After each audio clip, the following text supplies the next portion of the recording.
Bom dia. Iniciamos agora mais um dos nossos encontros mensais. Nosso encontro na última terça-feira, agora de outubro, dia 31, coincidindo com o último dia do mês. E traremos para debate, para nossa discussão e reflexão, um tema interessante, sugerido pelo Dr. Igor Cordeiro, um questionamento que já é bem antigo.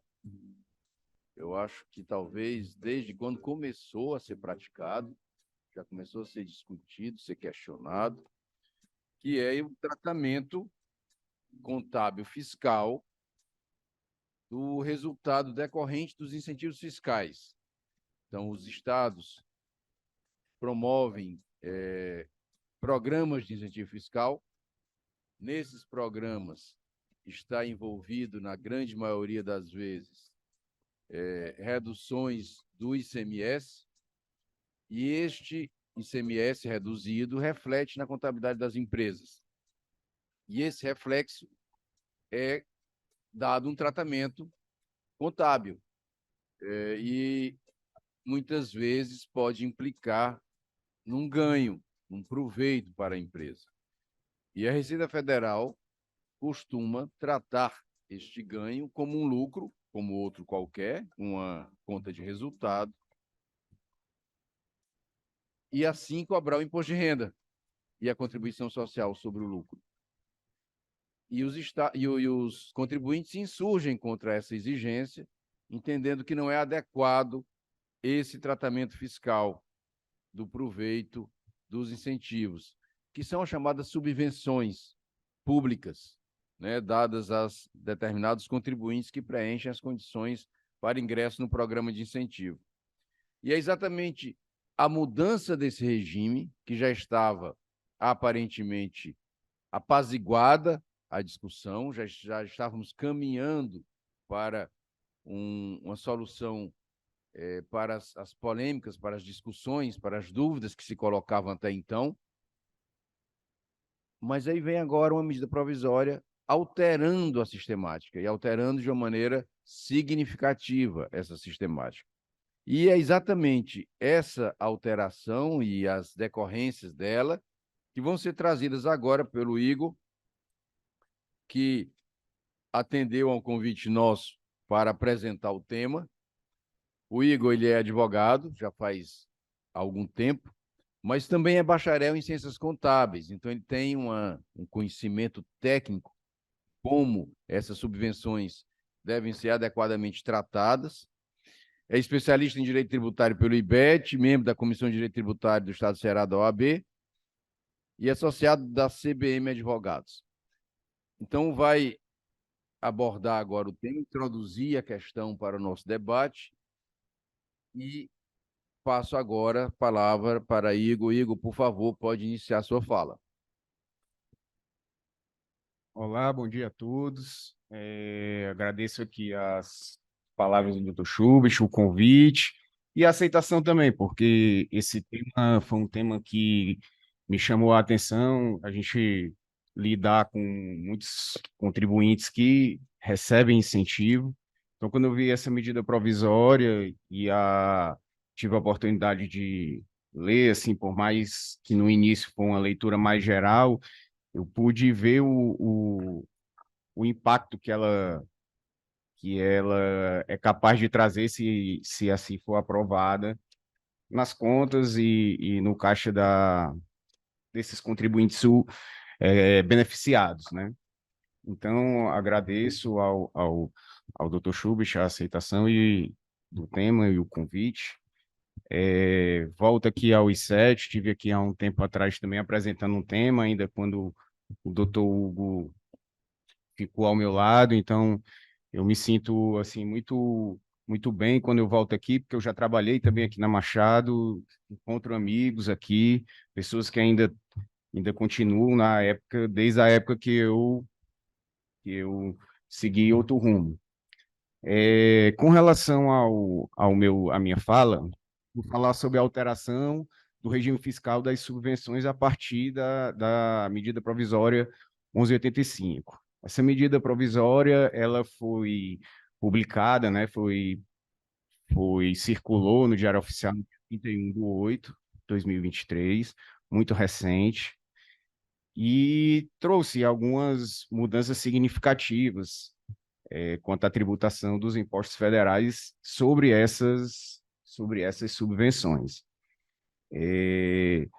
Antes da medida provisória, o contexto legislativo que a gente tinha dessas subvenções era a própria lei complementar 160, o artigo 30 da lei 12.973, que é a lei que fala das subvenções e que isenta as subvenções de investimento do imposto de renda e da contribuição social, porque retira da base de cálculo do lucro.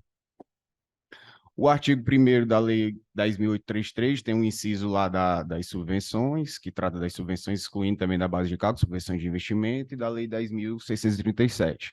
E o parecer normativo 112.78, que gerava todos os conflitos de discussão na época, porque a Receita Federal entendia que o contribuinte subvisionado ele deveria efetivamente provar a implantação e a expansão do empreendimento para que ele tivesse direito a tal isenção.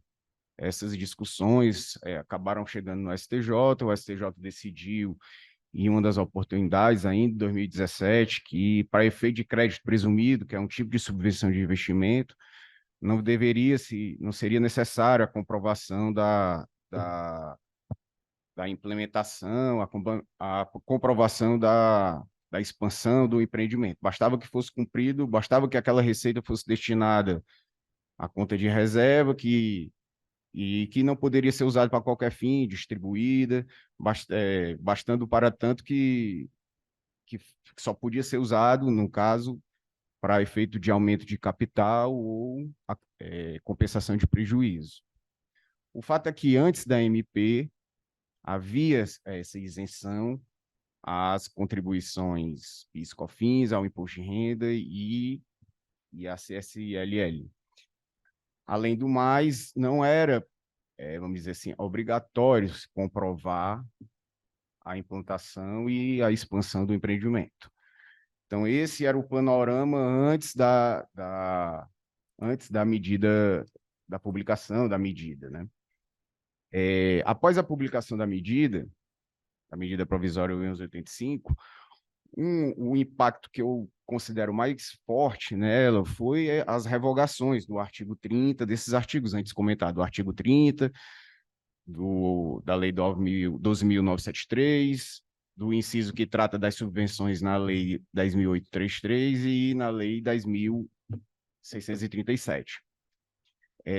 Por que é impactante? Porque a partir daí liberou-se, digamos assim, que a Fazenda possa tributar essas subvenções. E tributar com o quê? Tributar justamente com esses impostos.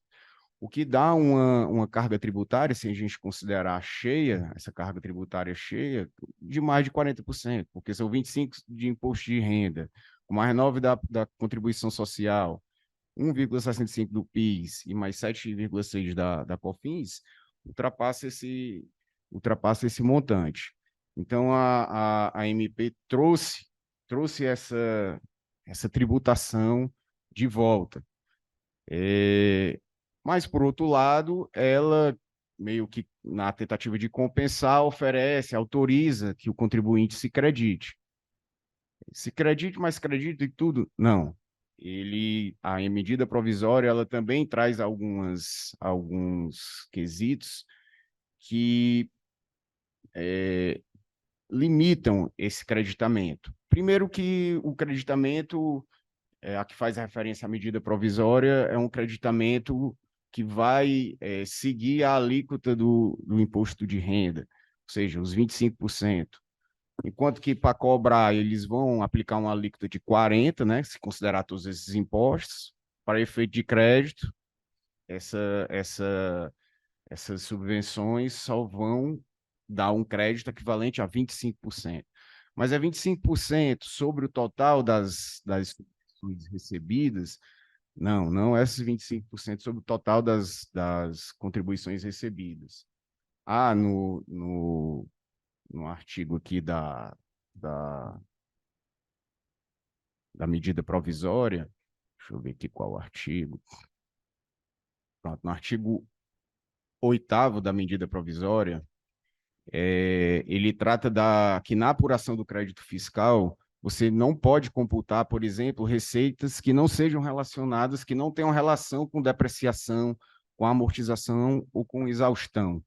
Ou seja, um terreno que um determinado contribuinte compre para poder expandir o seu negócio, para poder implementar o seu negócio, por mais que ele vá utilizar aquilo no sentido da subvenção, ele não vai poder aproveitar essa receita para efeito de crédito, porque a medida provisória veta essas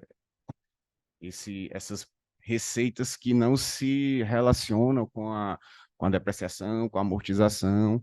Então, assim, a medida provisória é uma medida que oferece a tributação e, ao mesmo tempo, quer compensar com crédito que não compensa muita coisa, não compensa, ajuda, mas não ajuda muito.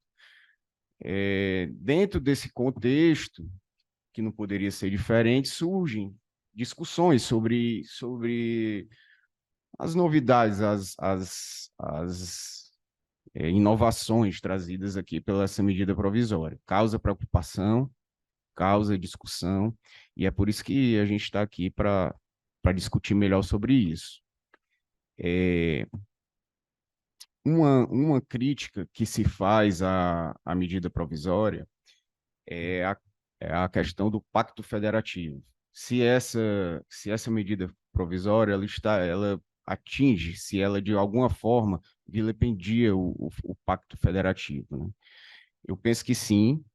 Eu penso que na medida que a União vem de lá e abocanha uma parte de um rendimento que foi de um incentivo que foi concedido pelo Estado, ela está, ao mesmo tempo, que ela está botando a mão de uma receita que não é do contribuinte, não é uma receita relacionada ao seu negócio, é uma, vamos dizer assim, uma renúncia, é uma receita estatal. Então, na medida que a Fazenda vem de lá e quer cobrar sobre isso, eu acho que enfraquece também o próprio benefício fiscal, né? Essa é uma das críticas que eu vejo bem evidente sobre essa medida provisória. A questão do crédito, né, como eu falei, o crédito de 25%. Esse crédito de 25% é bem inferior, quase a metade do valor da tributação. Será que isso seria plausível? Por que logo 25%? Por que é do imposto de renda? Por que não pegar uma parte de cada um dos tributos que vão incidir sobre essas subvenções? Enfim, é um ponto que é importante a gente pensar sobre ele também. Há um outro ponto que também diz respeito ao crédito, que é a questão temporal, porque a medida provisória fala que você pode se aproveitar do crédito, mas você pode se aproveitar do crédito depois que a empresa pedir a habilitação na Receita Federal, depois que ele apurar esse crédito na SF, depois que a SF for transmitida, no exercício subsequente é que a empresa vai poder efetivamente se aproveitar desse crédito. Só que isso na prática a gente sabe que demora. A Receita Federal, agora há pouco a gente deu entrada num pedido e só de reconhecimento da suspensão da exigibilidade de um débito que foi parcelado pelo litígio zero, esse requerimento está há 6 meses, a gente indo na Receita quase semanalmente, e isso ainda não foi analisado. Então, assim, a empresa fica, poxa, mas eu tenho direito, eu vou ter que entrar com mandado de segurança, pagar pelo mandado de segurança, uma coisa que eu tenho direito, que está aqui, que de 50 processos que foram oferecidos ao litígio zero, que foram aceitos pelo litígio zero, um ficou fora e esse um está me causando problema, inclusive para a renovação de FDI, inclusive para a renovação do benefício fiscal Sudene e Sudene.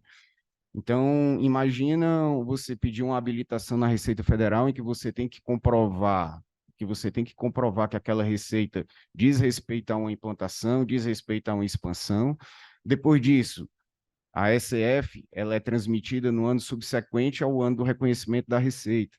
Então, por exemplo, se eu tive uma receita de subvenção em 2023, só em 2024 eu vou transmitir a SF. E só a partir da transmissão da SF, reconhecendo os créditos que eu já contabilizei, mas que agora vão ser, vamos dizer assim, informados à Receita Federal, só a partir disso é que o contribuinte poderá ter esse direito de apurar esse crédito, né? Então, é uma crítica que se faz porque você não tem muito bem o tempo determinado para isso. Aí aí a medida provisória vai dizer assim, não, mas tem alguns aspectos aqui que vão ser tratados pela Receita Federal em atos infralegais. Será que esse ato infralegal tem o poder vamos dizer assim, de mexer na base de cálculo de um crédito desse? Então, é uma crítica que se faz. Além do esvaziamento de benefícios, porque há benefícios fiscais que, assim, que se você botar na conta na ponta do lápis, talvez não valha nem a pena para a empresa atender ou receber esse benefício, porque quando você recebe um benefício desse, você também tem várias contrapartidas, não é só você recebeu e contabilizou e a partir daí tá tudo certo. Não, a empresa tem que sofre uma fiscalização diferente, tem uma contrapartida do próprio benefício que é diferente. Então não tem só vamos dizer assim, o financeiro ali relacionado àquela receita envolvido, tem muito mais do que isso. Às vezes a empresa, para atender as condições necessárias ao benefício, ela tem que também gastar. Então, essa é uma conta que deve ser levada em consideração, porque enfraquece, inclusive, a própria concessão do benefício e a própria empresa. Ela vai ter que analisar bem se vai valer a pena para ela ou não, porque na maneira que dá com a mão e tira com a outra, vamos ver o tanto que dá, o tanto que tira, para a partir daí você ver a, vamos dizer assim, a viabilidade de receber esse esse benefício. O Pacto Federativo eu vejo como realmente uma ofensa, porque existe uma imunidade que você não pode, os entes com competência para tributar, eles não podem tributar patrimônios um do outro. E no caso específico das subvenções de investimento, há uma receita estatal aí, da qual ela abriu mão, mas não deixa de ser estatal, e que está sendo tributada pela União. Então, será? Há também uma possibilidade que eu vislumbrei do próprio artigo 146, que ele diz que o artigo 146 ele trata da reserva de lei complementar. Será que essas alterações poderiam vir a partir de uma medida provisória que poderá ser convertida, se for, em lei ordinária? Isso poderia ser, porque à medida que eu equiparo todas as subvenções, será que isso não, vamos dizer, de alguma forma, não é reserva de lei complementar? Porque a função da lei complementar é harmonizar o sistema, é deixar o sistema harmônico para que não haja as distorções, para que haja interpretações divergentes e usos divergentes desses benefícios, e é o que a gente está vendo aqui parece que não vai ser assim. Então, eu vejo também uma possível ofensa ao princípio da reserva legal por conta dessa questão estar sendo trazida via lei ordinária. Há ainda uma outra questão que é no que se refere à formalidade da lei, que é a equiparação dos benefícios se deu através da Lei Complementar 160. Será que pode vir agora uma lei ordinária alterar isso? é uma discussão que a gente precisa pensar sobre ela, né? É, o aumento da carga tributária é evidente, mas eu fiz aqui, a gente fez lá no escritório uma, um exemplo prático dele, é de um contribuinte que é cliente lá do escritório que recebe subvenções. No ano calendário de 2023, por exemplo, antes, né, no caso, antes da medida provisória, ele teve uma receita operacional de 20 milhões, ofereceu a tributação dos tributos normalmente e pagou pagaria um montante de 8 milhões e 600 mil, mais ou menos. Após a medida provisória, se aprovada assim como está, o imposto que ele iria pagar seria 450 mil reais a mais do que antes da medida provisória, porque a receita com subvenção estadual entra na base de cálculo, passa a compor a base de cálculo. Então, isso acarreta no aumento de uma carga tributária, acarreta no fluxo de caixa, porque esse contribuinte específico ele apura trimestralmente. Então, trimestralmente, ele iria ter que recolher mais, recolher mais, recolher mais, para depois correr atrás dos créditos. Então, dava um aumento da carga tributária dele em torno de 450 mil. Digamos, não, mas aí ele vai fez a contabilização, reconheceu a receita, informou os créditos na SF e vai ter direito a tudo crédito integral. Mesmo com isso, ainda ele passa a pagar mais em torno de 200 mil reais, porque seria esse crédito, eu botei aqui no valor de 262, né? Isso o valor cheio, considerando tudo. Mas quando? Quando é que ele teria esse direito? Não tem, a gente não tem nenhuma garantia de quando. E mesmo se tivesse, ainda restaria uma carga tributária maior para ele, em torno de 200 mil reais. Isso num determinado trimestre. Ou seja, o impacto aqui, ele é evidente. A medida provisória traz pontos que precisam ser pensados.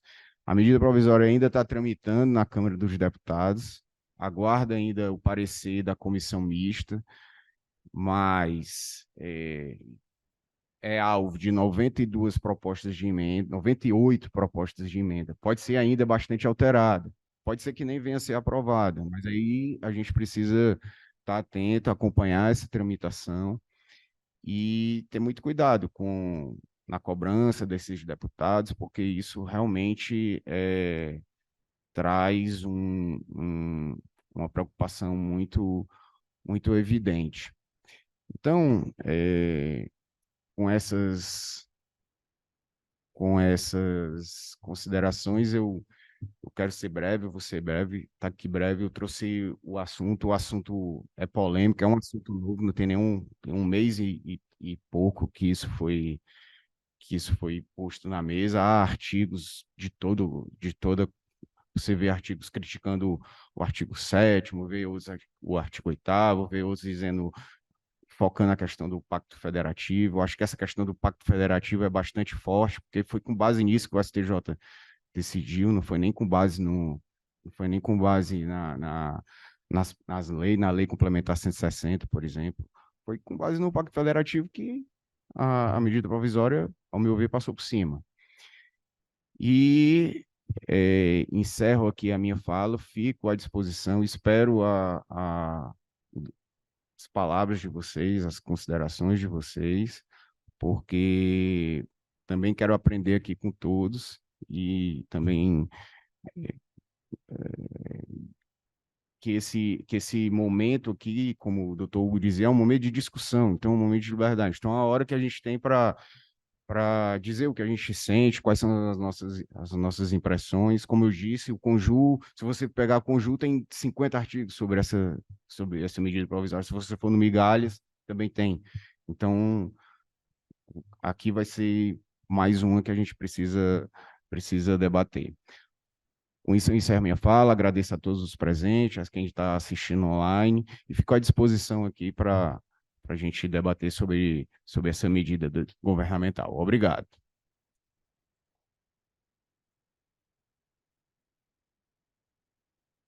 Bom, podemos perceber que a alteração introduzida pela medida provisória 1185 é muito significativa. Não há dúvida alguma, os problemas que o Igor nos trouxe mostram muito bem isso. Mas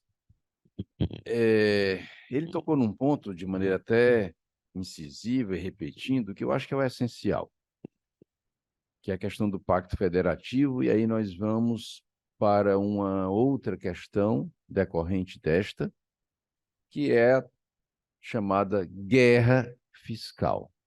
É guerra mesmo. E por que é guerra? E aonde nós vamos chegar com ela e por que ela é tão ruim assim para o país? Se for feita uma análise histórica, se não houvesse essa tal de guerra fiscal, a desigualdade seria muito maior. Foi com essa tal dessa guerra fiscal que o Nordeste, o Ceará em especial, conseguiu atrair investimento. Se não houvesse um movimento do governador para dizer eu quero trazer empresas para o território do meu estado, não teria vindo ninguém. Uma região árida, com mão de obra pouco qualificada, com uma infraestrutura de estradas, portos, aeroportos deficitária, em tudo e por tudo inferior à região onde se concentra a riqueza no nosso país, que é o estado de São Paulo. Qual investidor viria para cá, ao invés de ficar no centro de produção e consumo do país? Então, é necessário que se oferte uma vantagem para que ele venha. E essa vantagem foi exatamente um incentivo fiscal que foi dado. Mas, a partir daí, surgiu uma resistência imensa. Imensa. Ora, quem tem todas as empresas do país não quer perder nenhuma. Nenhuma.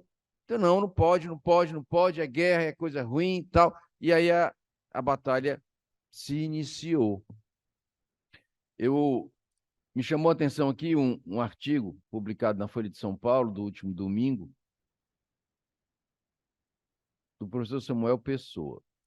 Ele diz que não é razoável, não se deveria admitir que a União se associasse à guerra fiscal. Para a União se associar à guerra fiscal, a União tem que se associar a nada. Do que está acontecendo é simplesmente uma volta à centralização do poder econômico. A própria reforma tributária está apontando nesse sentido. A preocupação maior não é nem mais a simplificação do sistema, eles já esqueceram a simplificação do sistema, porque é extremamente complexa a proposta de reforma. A preocupação maior agora é simplesmente o Estado não pode mais ter autonomia, o município não pode mais ter autonomia. Vamos tudo concentrar nesse comitê gestor do IBS e da CBS para que nós possamos controlar melhor essa tal dessa guerra fiscal, para que ela não aconteça mais. E se diz, não, todo mundo tem que ser livre, o investidor tem que escolher onde ele quer ir.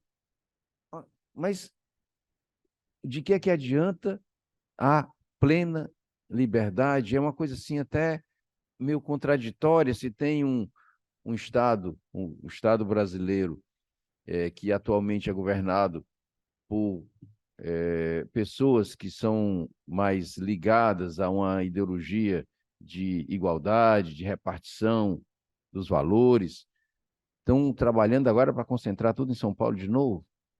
Será assim? E por que eu coloco essa consideração primeira? Porque ela é essencial. É ela que está orientando essas atitudes do governo federal. Inclusive, medida provisória é uma típica iniciativa do governo federal. Foi o presidente da República que mandou para lá. Ah, mas ele está preocupado com arrecadação. Ok, pode até estar preocupado com arrecadação. Isso pode até ter algum significado da arrecadação, algum significado da arrecadação. Mas, e qual é o reflexo disso? Essa preocupação com a arrecadação vai levar a quê? Vai levar a deixar, mais uma vez, as regiões mais carentes do país sem investimento, sem nenhum estímulo para esse investimento. Aí vem a colocação que o Igor fez agora por último. Ah, porque o que orientou a decisão do STJ não foi a lei. O que orientou a decisão do STJ não foi a Lei 6.404, a Lei de Sociedade Anônima, que já prevê a forma de contabilização da subvenção, não foi a Lei Complementar 160, não foi a legislação anterior. O que orientou o STJ foi dizer assim: a União não pode garfar um pedaço do dinheiro dos estados. Os estados oferecem esse recurso para o investidor e a União vai lá, um pedaço é meu. Mas como que um pedaço é dele? Como que a União pode tirar um pedaço desse recurso? Essa é a espinha dorsal do problema. Se nós admitirmos que a União pode tributar um valor que os estados conferiram ao investidor como forma de incentivá-lo a implantar o seu negócio no território daquele estado, então nós estamos, no mínimo, desviando recursos do estado que já é carente, do estado que já está sendo criticado porque está abrindo mão deles, desviando para a União Federal. O estado não arrecada, mas a União Federal leva um bom pedaço desse dinheiro. E a medida provisória, eu acho que o Igor foi muito complacente com a medida provisória. Essa medida provisória não está só reduzindo para 25% o crédito, não. Essa medida provisória vai dizer: eu não dou mais nada. Nada. Quem acompanhou a discussão que se instaurou a partir da distinção entre subvenção para investimento ou subvenção para custeio, sabe que essa medida provisória está dizendo: agora não vai ter mais é nada. Porque a União Federal ficava se agarrando a detalhes, a picuinhas, para dizer que não era investimento, era custeio. A empresa apresentava um projeto aprovado pelo governo, com um compromisso de aumentar emprego, de aumentar o parque industrial. Mesmo assim, a União não aceitava. Não, isso aqui é custeio, vai ter que pagar imposto. Daí vem a medida provisória e diz assim: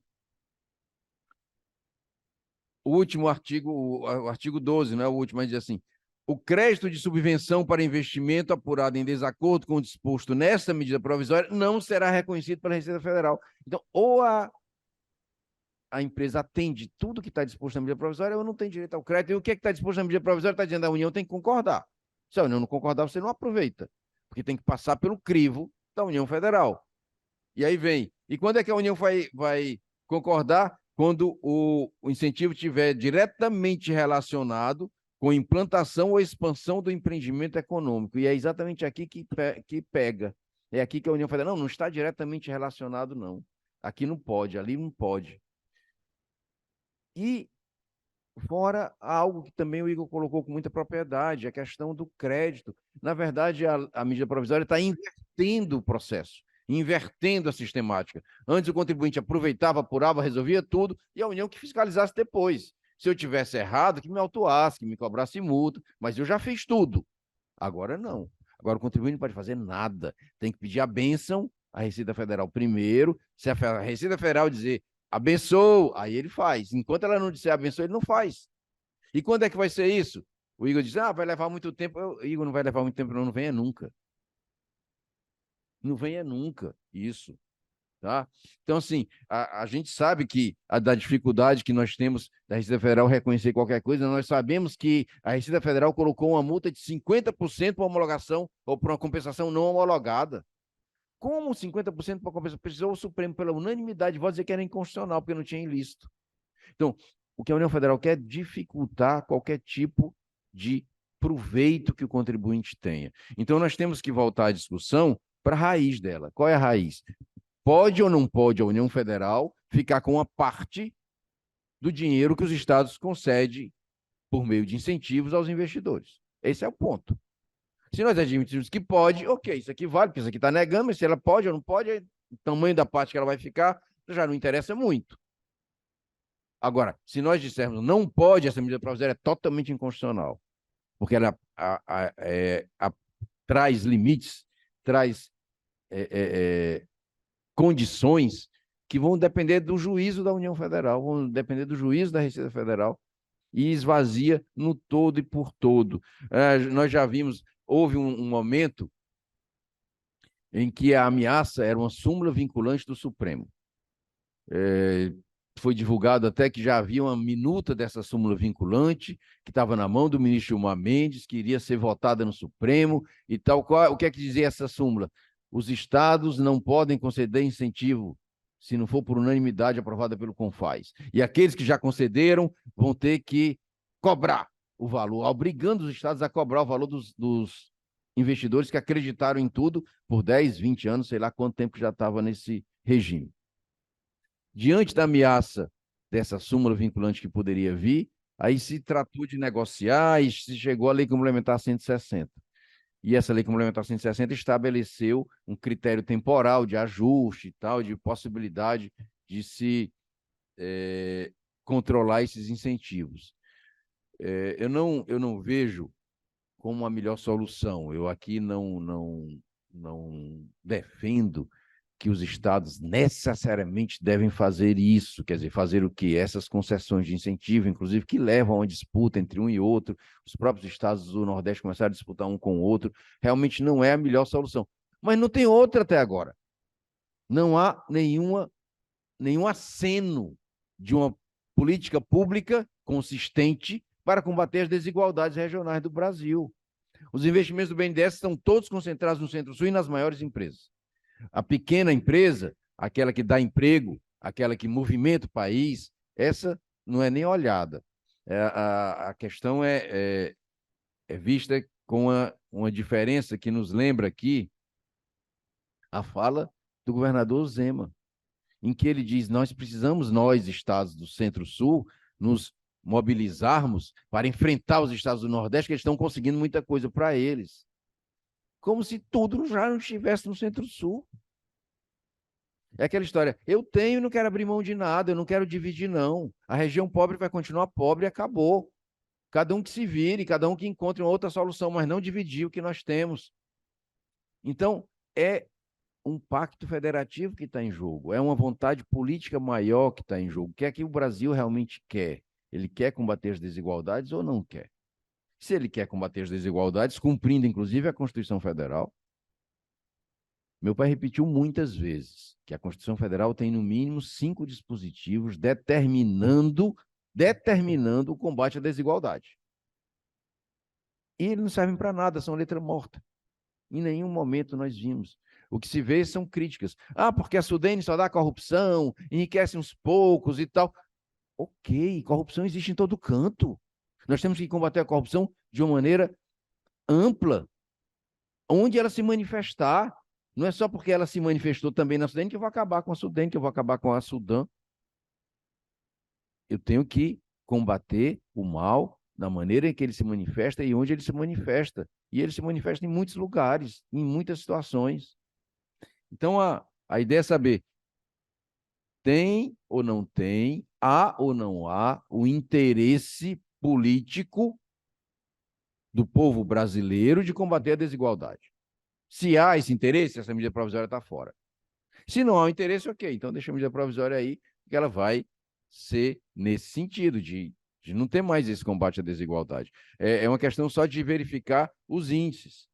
Quem fala, como o professor Samuel Pessoa, de que está errado, a União Federal não pode se associar a essa guerra fiscal, e não, em nenhum momento chega a dizer. Uma vez eu participei de um congresso em que isso foi dito dessa mesma maneira.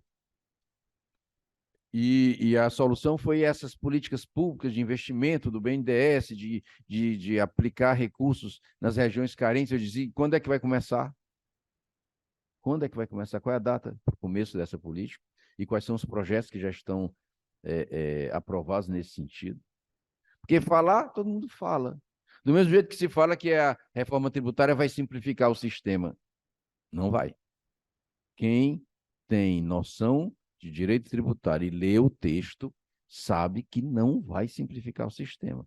Sabe que nós vamos estar diante de um comitê gestor do IBS, que é uma entidade musculosa do ponto de vista político, vai ser poderosíssima, vai influir na vida dos estados e municípios, uma entidade nova, uma entidade que não se sabe muito bem como ela vai funcionar e que vai exigir um período longo de maturação para a gente conhecer essa nova realidade. Vamos estar diante de um imposto novo, um imposto que se propõe a tratar o consumo de uma maneira igual, mas que, ao mesmo tempo, vai penalizar brutalmente determinados setores da economia, em detrimento de outros que vão ser beneficiados. Aí a questão é, não, mas é assim mesmo. Ok, então vamos ser transparentes, vamos dizer o que realmente está escrito lá e não outra coisa, não ficar fantasiando, ficar dizendo que a reforma é boa, que ela vai simplificar, que ela vai igualar todo mundo, que vai resolver o problema da pobreza, que vai ter o tal do cashback. Cashback no Brasil vai funcionar? Como vai funcionar esse cashback? Ah, não, é melhor assim, é mais justo, porque eu arrecado tudo e só devolvo para aqueles que realmente são pobres. Será que é esse o critério de justiça? Primeiro arranco dos pobres o dinheiro, para depois pensar quando e se e como eu vou devolver. Quando aquele que é rico nem sente a tributação do alimento, por exemplo. Nem sente. Ele pode sentir a tributação do jatinho que ele vai comprar. Ele pode sentir a tributação do iate, mas do alimento, ele nem sente a tributação do alimento, ele nem sabe quanto é o valor da conta. Ele chama a governanta dele, a chefe da cozinha, e diz: vá fazer o supermercado, depois inclua a conta na conta geral da casa, ele vai pagar aquilo junto com o salário de todo mundo, com conta de energia, com conta. Nem sabe quanto é que ele está gastando por mês de supermercado. Aquilo vai doer no bolso dele? Nada. Agora, quem ganha um salário mínimo compromete o salário inteiro com comida. Esse vai doer no bolso dele. Esse sabe o peso da conta no fim do mês. E é esse que precisa ser visto. É esse que é o objeto da atenção, é quem não tem e precisa ter o tratamento tributário adequado. E o tratamento tributário adequado é tributando menos aquilo que ele consome, tributando menos o que ele gasta todo o salário, com o que ele gasta todo o salário. Então, são essas ideias que eu acho que às vezes faltam. As pessoas ficam discutindo os detalhes, aqui o artigo tal, parágrafo tal, determina para fazer. Tudo bem, mas onde é que a gente quer chegar? Nós queremos chegar onde? É por isso que eu coloco essa medida provisória como sendo na contramão do combate à desigualdade. Então, se nós estamos pleiteando, defendendo o combate à desigualdade, então a medida provisória está fora. Aí não, mas pode ficar assim mesmo, deixa o Nordeste se virar sozinho, um dia ele engrossa o pescoço e consegue. Ok, então a medida provisória fica. A questão se coloca dessa. O STJ analisou, levou em conta tudo isso. Tem um detalhe também que é importante que se diga. Esse detalhe o Igor não percebi que ele tenha falado, mas é um detalhe que merece uma colocação e até pontuo isso para se manifestar, para o Igor responder uma pergunta específica. As isenções ou algum outro benefício fiscal concedido que não integre o resultado, que não integre o preço, que não integre a receita, ele pode ser considerado subvenção e deduzido de base de cálculo? Se ele nem entrou na base de cálculo. Quer dizer, o contribuinte tem uma isenção total do ICMS para, sei lá, por exemplo, milho. Milho não paga ICMS. Não. E o vendedor de milho? Mas aí ele vai colocar como se tivesse ICMS, vai jogar os 20% em cima da venda dele, vai achar que aquilo foi uma subvenção, vai encontrar um jeito de tentar colocar isso na contabilidade dele. Mas será que isso tudo não é artificial? Isso não aconteceu. O milho não foi vendido com aquele preço de 20% a mais. E eu nem sei se eu ia conseguir vender o milho com aquele preço de 20% a mais. Quem diz é o mercado. Como que eu vou considerar esses 20% como sendo um ganho meu? E os contribuintes passaram a fazer isso. E foi aí que o governo federal ficou apavorado, que disse: agora o tamanho da subvenção vai aumentar. Porque existe uma diferença muito grande daquele incentivo que é dado para o depois e o incentivo que é dado para o antes. O incentivo que é dado para o depois, o contribuinte apura todo o imposto devido. Inclusive, fica na contabilidade registrada a dívida. Fica registrada a dívida. Agora, na hora de pagar o imposto, eu não pago, porque o Estado me deu um incentivo.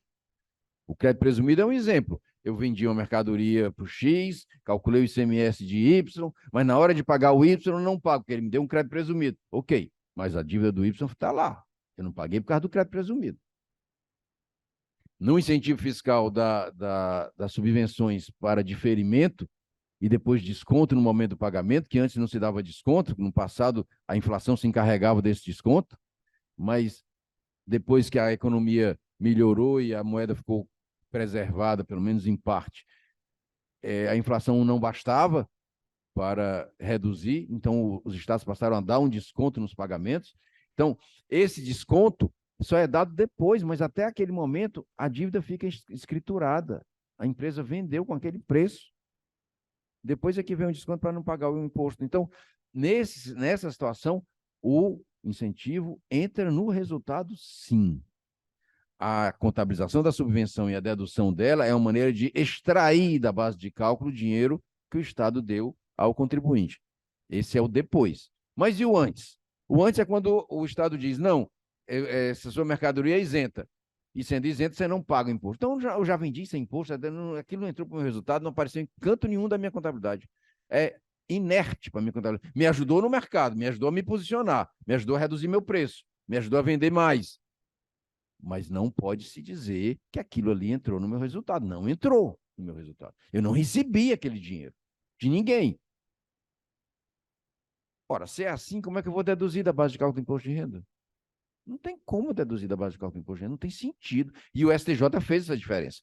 Quando o STJ admitiu a não incidência do imposto de renda sobre o crédito presumido, ele fez essa análise de maneira criteriosa. Levou muito em conta a sistemática da não cumulatividade do imposto, eu acho que não precisava, não era bem por aí, questão de, porque não gera crédito, não era bem por aí, é mais do resultado, do valor recebido. Mas o raciocínio chega no mesmo ponto. Chega no mesmo ponto e o STJ diz, somente aqueles incentivos que entram na apuração do imposto é que dão direito à redução da base de cálculo, porque eles já estão dentro da base de cálculo.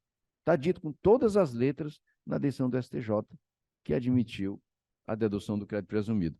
E aí vem o governo federal e manda uma carta para todas as empresas que têm esse incentivo, ameaçando, dizendo, olha, ou você paga aqui, o STJ mandou pagar, ou eu vou lhe fiscalizar e você vai ter um problema. Todas receberam uma cartinha assim. O governo quer arrecadação, quer mais dinheiro, e foi atrás disso, com essa pressão dada.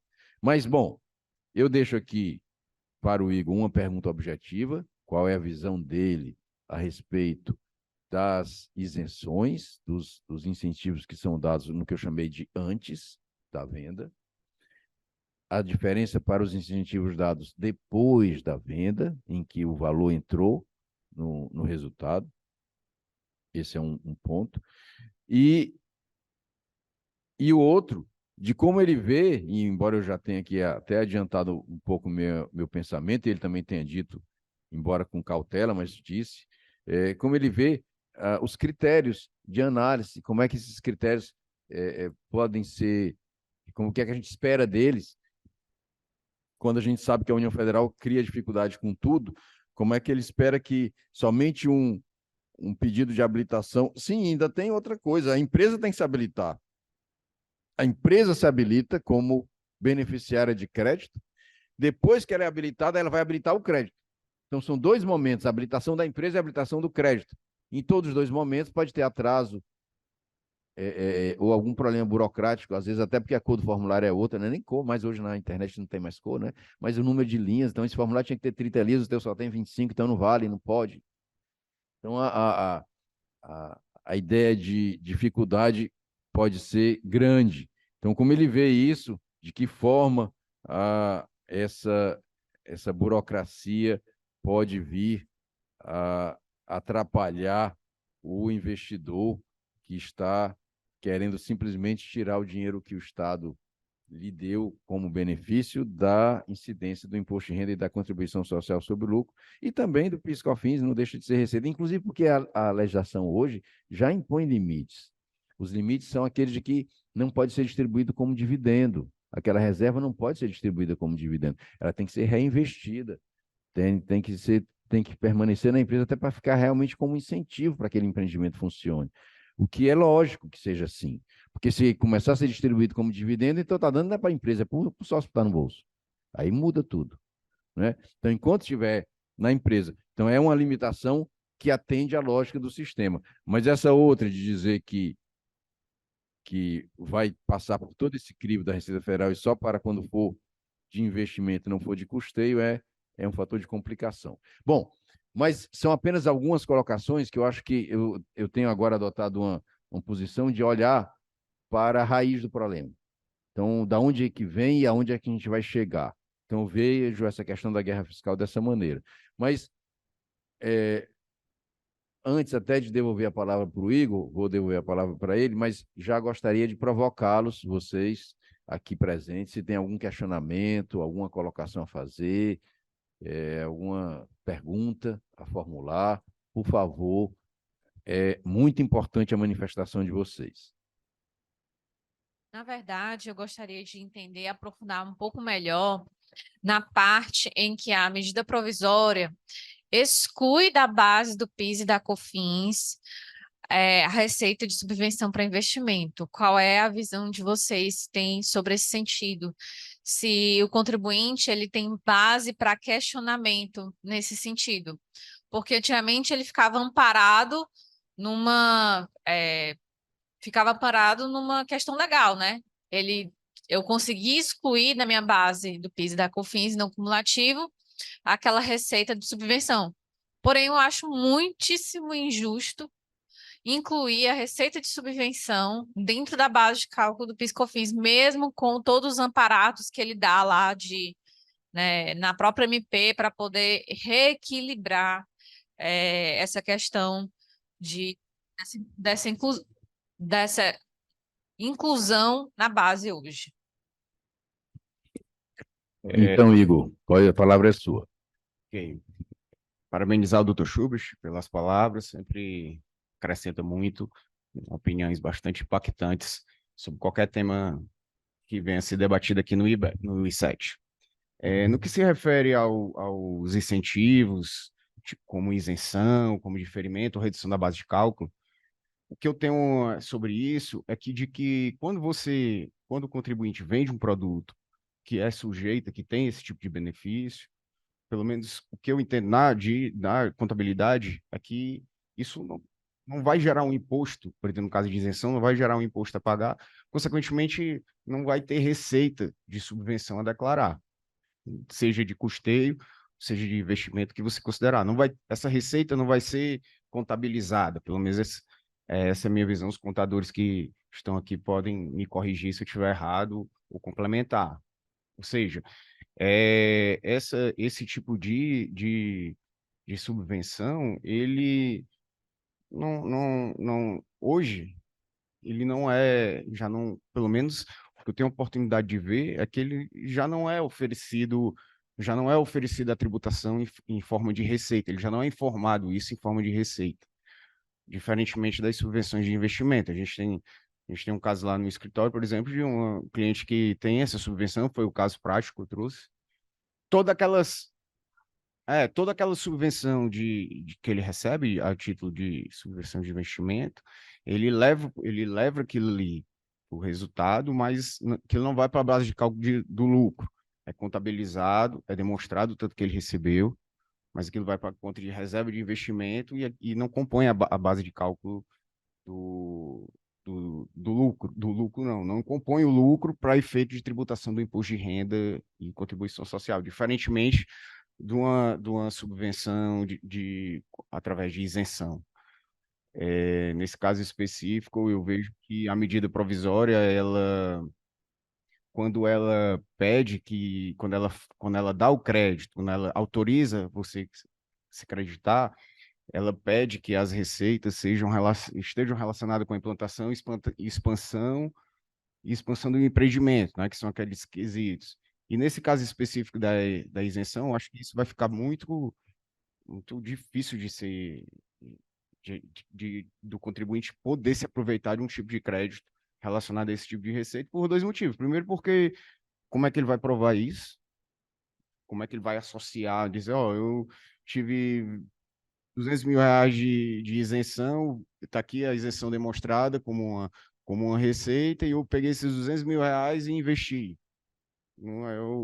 Eu particularmente, eu acho que deveria ter uma mudança na forma de contabilização, para que depois eu pudesse, de uma forma bem segura e bem amarrada, dizer, ó, está aqui, foi investido, eu tive de receita de isenção esse montante e peguei esse dinheiro, foi investido aqui, está tudo demonstrado, mas atualmente eu não vejo essa possibilidade por conta também da contabilização. Não sei se os contadores estão aqui mais no dia a dia, pode me corrigir nesse aspecto. Outra coisa que eu não falei, mas que eu me lembrei agora, que no que se refere às receitas, porque o artigo 8º da medida provisória, ela fala que não poderão ser computadas, ela fala as receitas que não podem ser computadas para efeito de base de cálculo do crédito, né? E entre as opções, o inciso 6, ele fala as receitas reconhecidas após 31 de dezembro de 2028. Eu não, assim, não sei, não entendi bem. Então, a partir de 2028, eu não vou mais poder me creditar de nada, não tenho mais crédito, é só tributar, tributar, tributar. Então, eu acho bem esse prazo, primeiro, um prazo bastante exíguo, e segundo, por quê, né? Porque se deixar mesmo com crédito, vai haver incremento de receita, independente é, de eu ter ou não essa limitação temporal. Com essa limitação. Oi.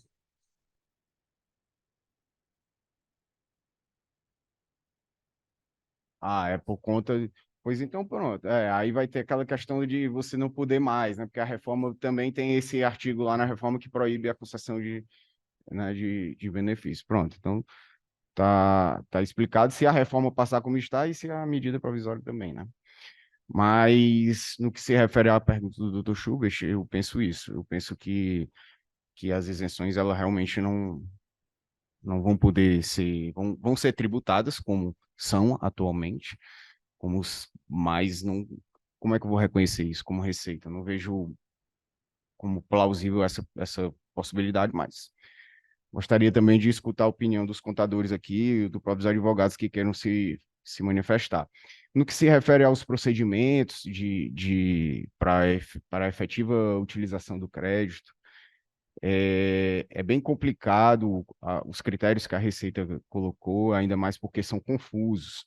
Por exemplo, ele fala no artigo 7, a medida provisória fala no artigo 7, que poderão ser computadas as receitas que estejam relacionadas à implantação, ok? Sejam reconhecidas após a conclusão da implantação ou expansão. Assim, eu não, isso está muito confuso para mim, porque as receitas, as receitas de subvenções, elas são reconhecidas à medida que a empresa vai vendendo. A empresa vai vendendo, ela vai reconhecendo aquela receita, a parte relativa à subvenção. E aí aqui está dizendo que depois da conclusão, só as receitas que sejam reconhecidas após a conclusão. Então, quer dizer que o contribuinte vai antecipar, vai fazer a conclusão do dinheiro dele quando ele receber essa subvenção. Assim, ficou bem confuso, porque nem toda subvenção para investimento você recebe efetivamente o dinheiro.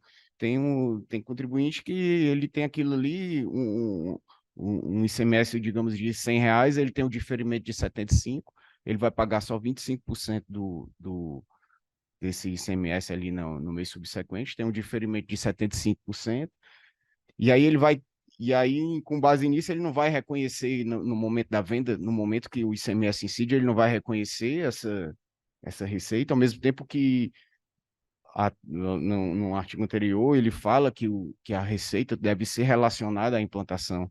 Então, eu achei bastante isso aqui, está bem confuso, está mal explicado, pelo menos para mim, e que eu acho que vai ser um entrave e vai ser mais uma forma de a Receita se apegar para negar um crédito do contribuinte, porque exigir a habilitação, ok, entre aspas, né? Porque você vai se habilitar, você tem que passar por um procedimento, fazer uma inscrição na Receita, esperar esse deferimento para poder ter esse direito de apurar. quando, na verdade, como relacionado com o doutor Schubert, se você achasse que tem um crédito, faz a apuração do imposto, não é imposto por homologação, faz todo o cálculo, declara, e se a fazenda não concordar com aquilo, que venha de lá e lavre um auto de infração e cobre, não exigir esses vários procedimentos para que o contribuinte tenha um direito que na verdade já está sendo bem muito mitigado, né? Então, sobre esses assuntos, é isso que eu tenho a falar. E com relação à sua pergunta, qual foi da questão do PIS e da COFINS, né? Eu acho que cai na mesma, apesar de serem grandezas diferentes, o imposto de renda é o lucro e a contribuição social é o lucro. PIS e COFINS seria a receita e aí eu não considero que essas subvenções também sejam receitas. Na verdade, a gente não considera, mas o fisco ele vai considerar, porque transitou pelo resultado. Meu receio é que, porque transitou, ele queira incluir na base de cálculo. Não, ele vai, o que está aqui porque antigamente a gente tinha a gente tinha expressamente na lei que as receitas provindas de subvenção para investimento não entravam na base de cálculo do PIS e COFINS. A MP hoje ela revogou. Revogou isso. Então, assim, eu queria entender quais seriam, né? Qual é o choro jurídico que o contribuinte poderia fazer em questão de argumentos, de questão de conceito, como você está falando, de conceito contábil, de receita, o que a gente pode argumentar em favor do contribuinte, porque eu acho isso inaceitável, né? Na minha visão técnica, meio que inaceitável, receita de subvenção virar base de cálculo para PIS e COFINS. Assim, na minha opinião, é o mesmo argumento que a gente pode usar para o prefeito de imposto de renda e contribuição. Eu vejo da mesma forma. Não, aquilo não pertence ao contribuinte, não diz respeito ao fato gerador, a hipótese de incidência do tributo. Inclusive, num dos votos do RESP, lá de 2017 ainda, a ministra que pediu, que foi um voto divergente, né, mas que acabou prevalecendo, o voto da ministra Regina Helena, ela usa o exemplo do ICMS PIS/COFINS. Ela diz, o ICMS, ele não é receita, ele não é fato imponível do PIS/COFINS, ele não pode servir e não pode servir como tributação de uma coisa que ele não diz respeito ao fato gerador, não diz respeito ali à hipótese de incidência. Seria mais ou menos o mesmo pensamento para a questão do PIS e da COFINS. Agora, com a medida provisória, então seria o Pacto Federativo e esses outros argumentos também, assim, até onde eu consigo enxergar nesse momento. Eu tenho exatamente nessa questão, quando eu estava estudando, eu li o voto da ministra,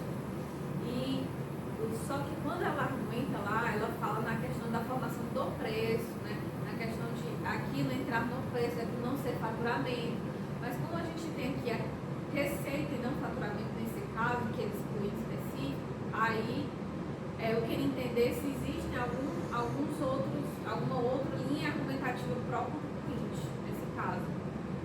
O argumento dela é válido. Se eu fosse defender o meu cliente, eu iria utilizá-lo também, mas eu tenho receio que a porrada da Procuradoria, da PGFN, viesse ao contrário. Tipo, ali ela estava focando no conceito de faturamento. E aqui a base de cálculo é receita, não é faturamento.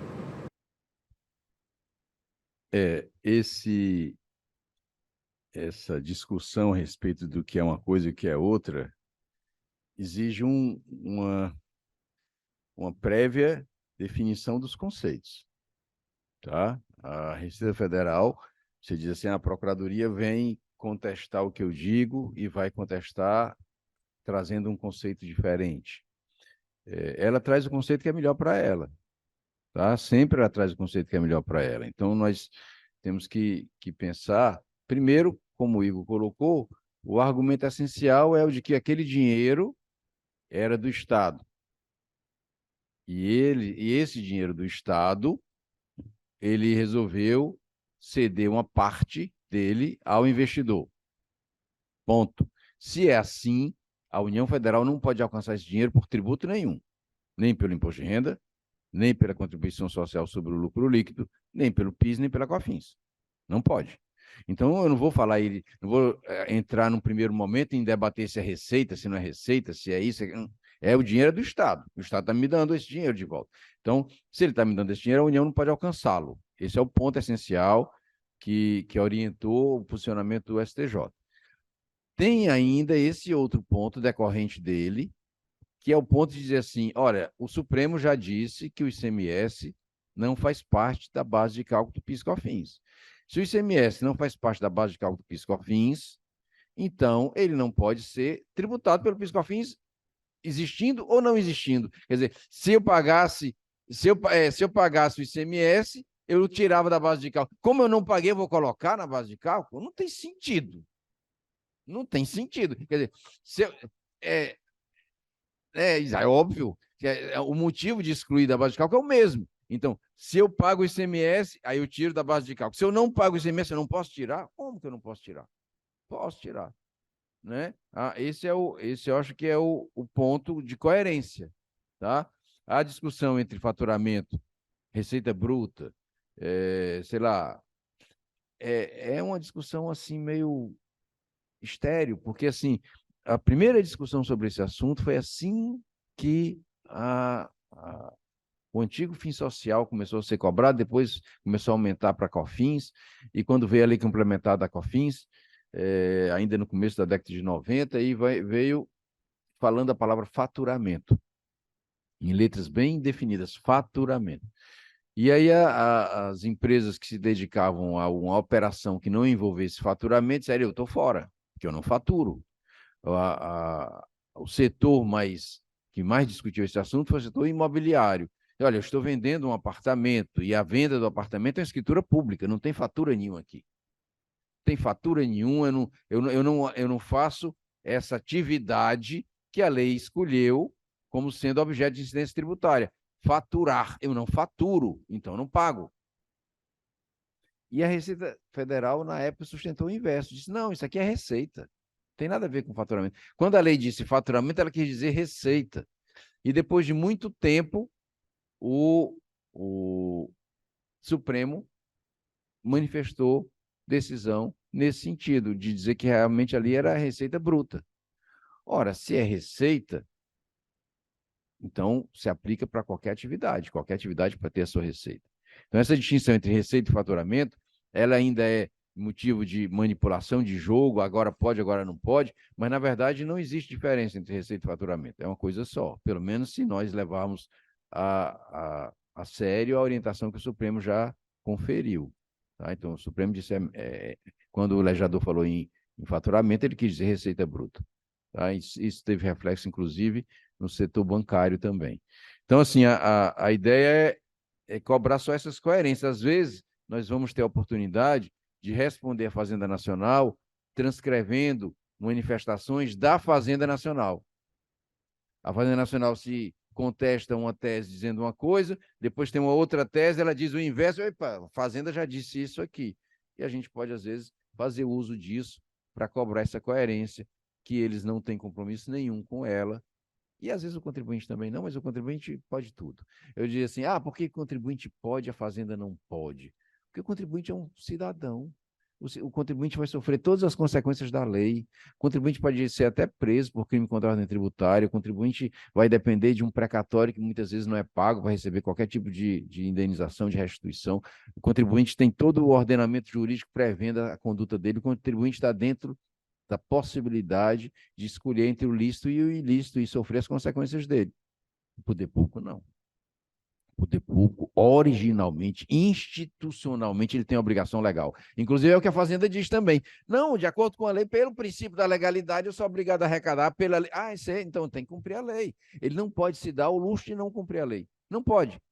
Mas também tem consequência para ele? Tem. Claro que tem que ter. Se não tivesse, era terrível. Mas ele não pode se dar o luxo de descumprir a lei. Ele não pode se dar o luxo de dizer, aqui eu não quero fazer. Como não quer? Tem que fazer. Óbvio que tem que fazer. Eu já tive chance de conversando com um secretário de Fazenda, e ele, mas aqui a lei, não sei o quê.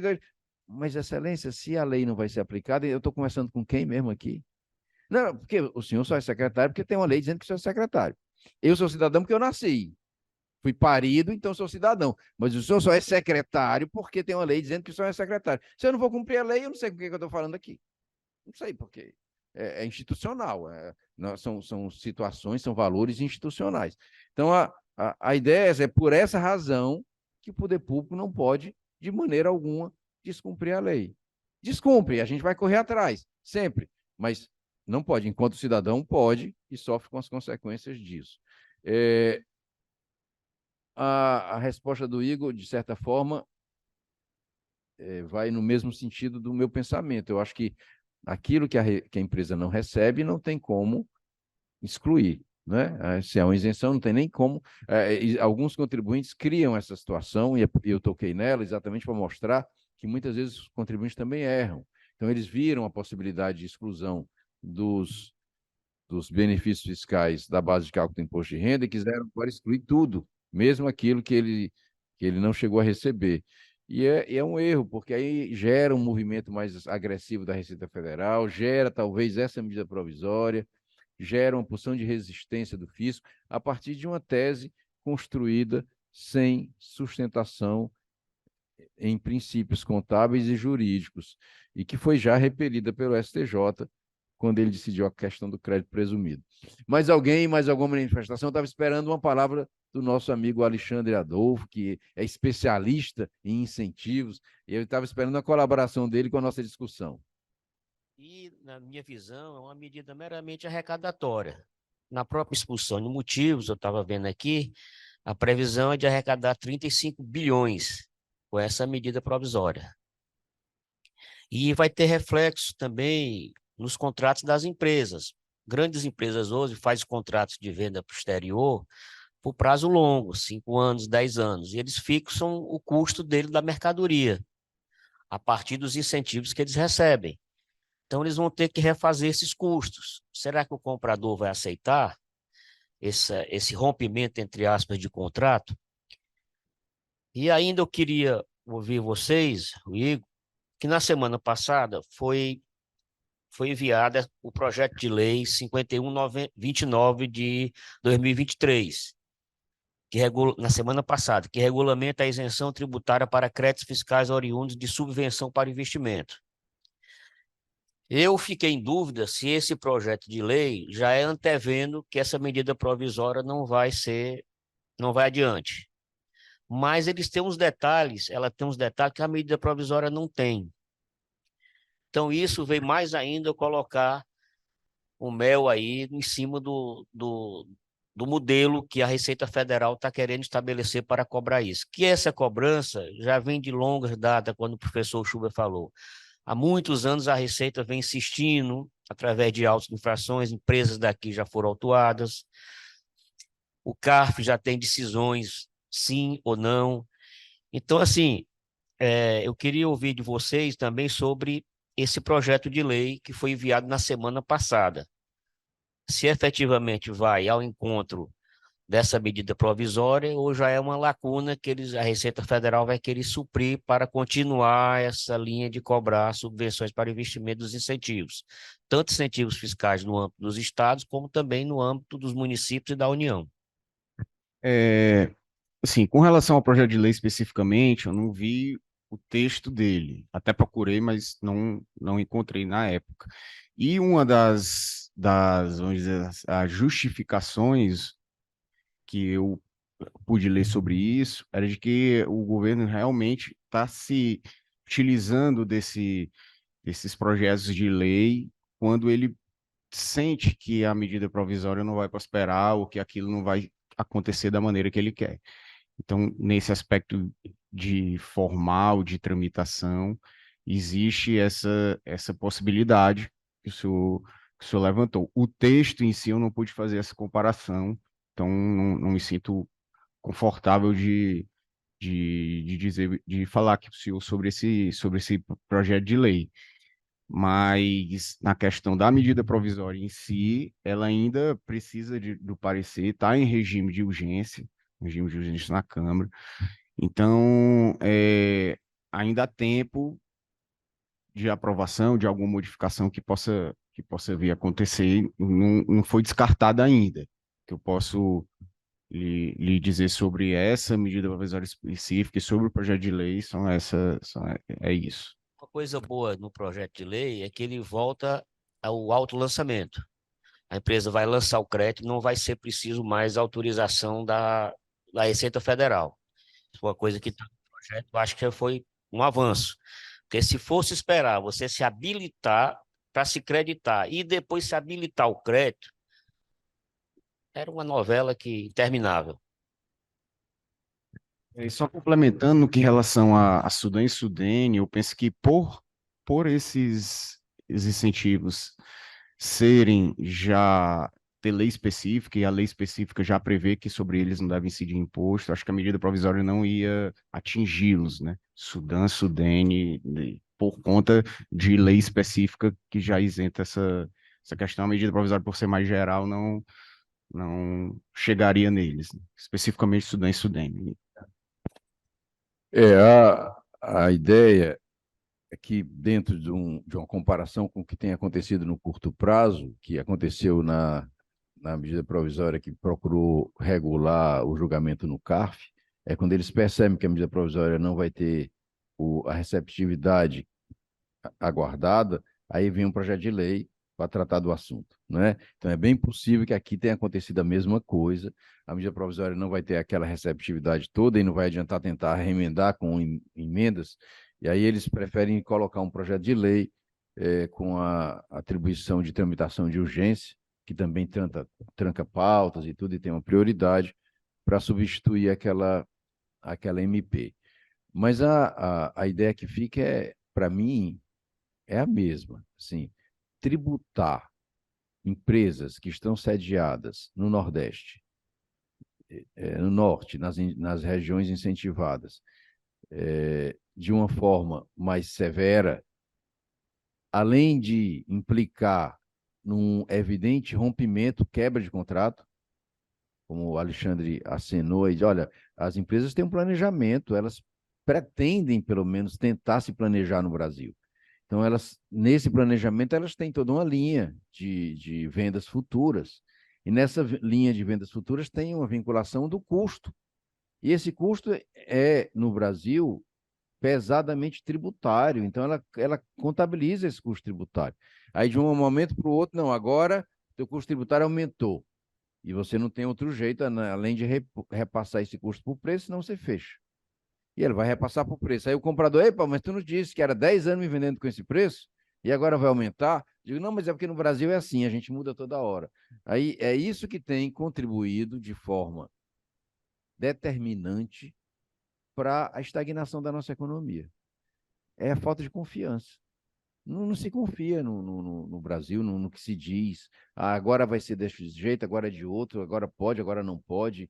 E aí fica tudo muito confuso, muito difícil de viabilizar investimentos mais significativos. Quem é que vai querer colocar somas de dinheiro mais elevadas num lugar em que ele não sabe como vai ser o amanhã? Tem até uma questão que se diz que no Brasil é difícil prever até o passado, né? Até o passado, às vezes, é difícil prever, porque tem regras retroativas e agora muda, não muda. E tem, inclusive, um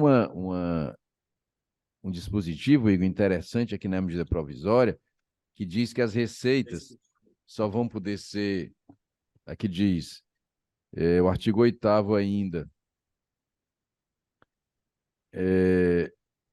não, o 7º,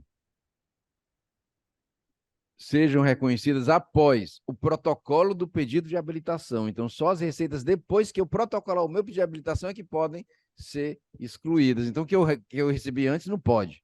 Então, já estou comprometido, né? Já estou comprometido com tudo que eu recebi até o dia que eu corri para protocolar na Receita Federal. Então, a gente percebe que é uma nítida intenção de arrecadar e, conjuntamente, são coisas que se somam, a fome com vontade de comer, de cercear os incentivos, cercear as iniciativas de combate à desigualdade. Então, não pode ter combate à desigualdade, não. Vocês já estão querendo tirar muito da gente. Então, fica essa batalha permanente. Mais alguma manifestação? Pada, o que é que você vai dizer para a gente? Primeiramente, parabenizar o Igor, né, cumprimentar aqui o Dr. Schubert, parabenizar o Igor. Somente algumas questões constitucionais que me chamaram a atenção, conforme o Dr. Schubert colocou e também o Dr. Igor. Muito me preocupa a reforma tributária proibir a concessão de incentivos fiscais. Conforme o Dr. Hugo Pai colocou, né, no mínimo em 5 passagens, a Constituição está preocupada com essa igualdade. Eu cito algumas.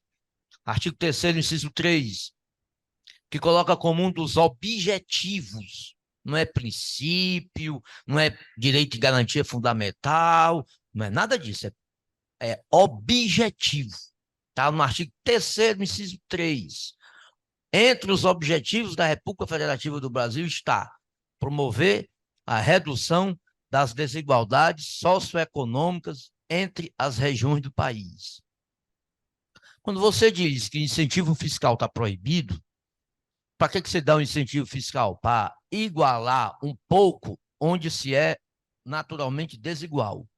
Então, quando a reforma proíbe a concessão de incentivos fiscais, para mim, ela é flagrantemente violadora do artigo 3º, inciso 3 da Constituição. Da mesma forma, mais na frente, no artigo 151, inciso 1, tem o que a doutrina chama de princípio da uniformidade geográfica. Proíbe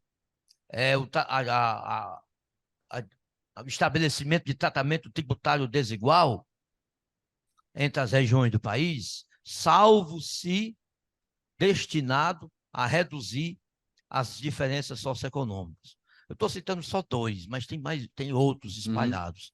Então, na medida em que você cancela, proíbe, você está ferindo isso. Então, a reforma tributária, para mim, é inconstitucional nesse ponto, com todo, sem nenhuma, vamos dizer assim, sem nenhuma presunção de querer ser o STF. Mas eu acho que ela é inconstitucional nesse ponto, porque ela agride flagrantemente o artigo 3º, inciso 3, que é objetivo da República Federativa do Brasil, e o artigo 151, inciso 1, parte final. E quanto à questão do Pacto Federativo, eu não analiso muito pela questão da imunidade, porque está querendo tributar o patrimônio da União, do Estado, do município. Eu acho que não seria bem tributar o patrimônio da União, do Estado, do município. Mas seria mais o seguinte: o Estado, algum ente da federação, a própria União, sei lá, está renunciando a uma receita através de uma subvenção, através de um incentivo fiscal qualquer. Aí vem um outro ente, quer colocar aquela ali dentro da base de cálculo de um tributo dele. Não seria bem querer tributar o patrimônio do outro ente. Não seria o caso, penso eu, de se alegar uma imunidade tributária, mas sim, seria o caso de pacto federativo, sim, porque se a vontade de um legislador é exonerar no todo ou em parte aquela base de cálculo, aquele tributo, aí vem o outro ente, no caso o federal, e quer esvaziar essa vontade, se aproveitando, aumentando a carga tributária federal, considerando que a estadual foi diminuída ou a municipal foi diminuída. Enfim, é uma agressão à liberdade político-administrativa, a autonomia político-administrativa de cada ente tributante de se autodeterminar, de conceder os incentivos fiscais que ele quiser. Já não basta, né, os estados, mas também em homenagem, supostamente, ao Pacto Federativo, tendo que se subordinar ao CONFAS. Já não basta isso, né, o que deverá acabar com a reforma tributária. Eram só essas considerações aí para incrementar e, notadamente, de índole constitucional. Muito obrigado, parabéns. Obrigado, Pádua. Realmente, Pádua, não é só necessariamente a imunidade, não. É mais ampla que a imunidade, né? É a própria razão da imunidade. Por que é imune? Por que uma entidade não pode tributar a outra, né? É tudo em razão do Pacto Federativo, de dar consistência a cada ente federado. Então, se um ente pudesse tributar o outro, aquele mais forte ia esmagar o menor, né? Então, a ideia é a mesma, parte da mesma raiz. E é assim, a gente vê a crítica ao ao Fundo de Desenvolvimento Regional, Alexandre. Fundo de Desenvolvimento Regional. Aumentaram 60 bilhões para o fundo. Ah, não pode, é muita despesa. Despesa? Dinheiro para o fundo é despesa? Como que dinheiro para o fundo é despesa? Eu estou repartindo a arrecadação tributária e colocando uma parte dessa arrecadação num fundo para combater as desigualdades. Aí chama de despesa. Então, assim, a ideia que se percebe é uma resistência cada vez menos disfarçada, cada vez menos enrostida. Mais uma vez, referindo à fala do governador Zema, cada vez mais explícita, de defesa da desigualdade e não de combate à desigualdade. Então, assim, os estados mais ricos querem segurar a qualquer custo a riqueza que possuem e não querem se submeter a dividi-la com as regiões mais pobres.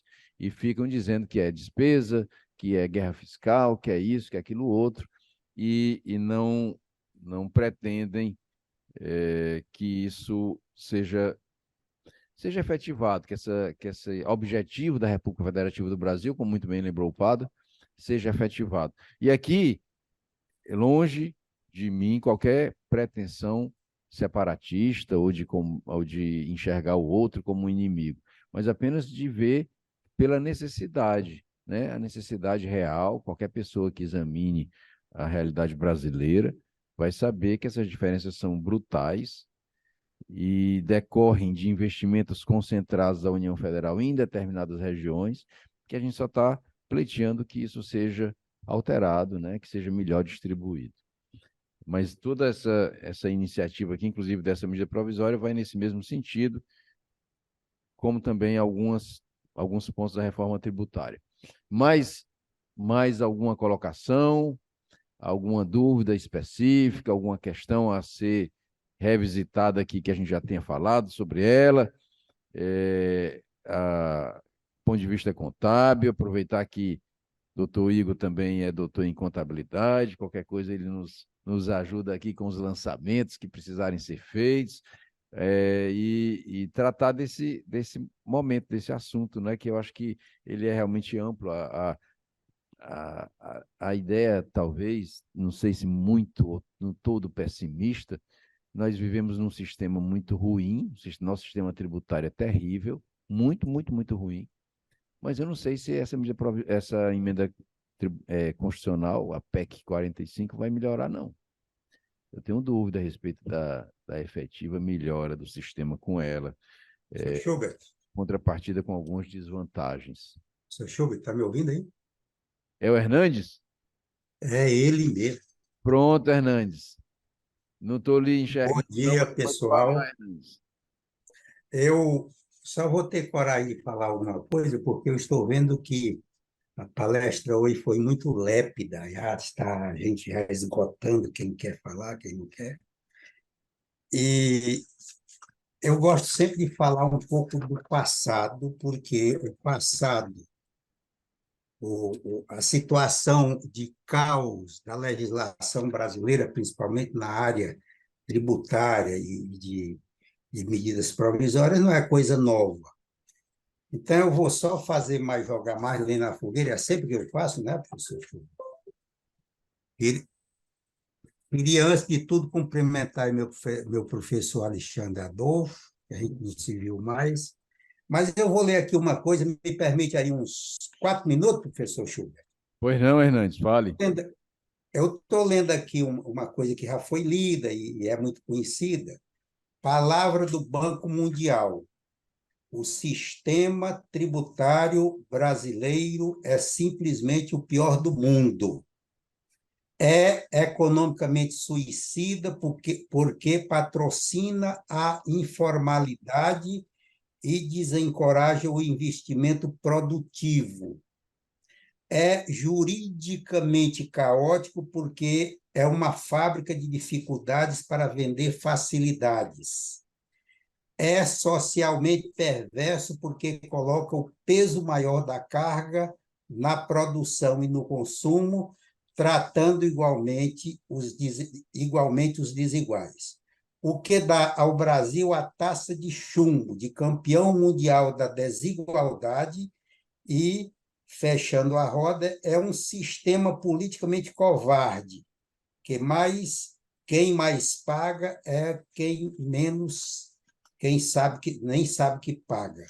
Isso foi uma palavra do Banco Mundial, isso não é nova. Se não se tomou uma providência de 20 anos para cá, certamente não temos ainda solução.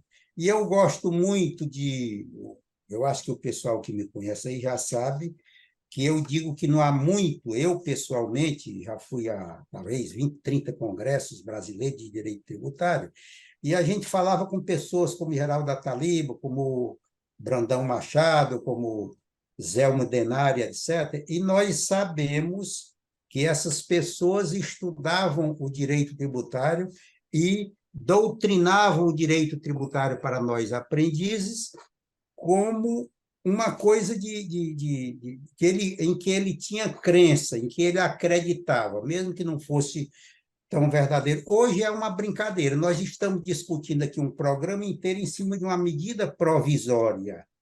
E uma medida provisória, no meu conceito, teve uma época que eu estudei muito sobre medida provisória, tinha interesse em pensar que ela seria alguma coisa, porque estava no artigo da Constituição Federal.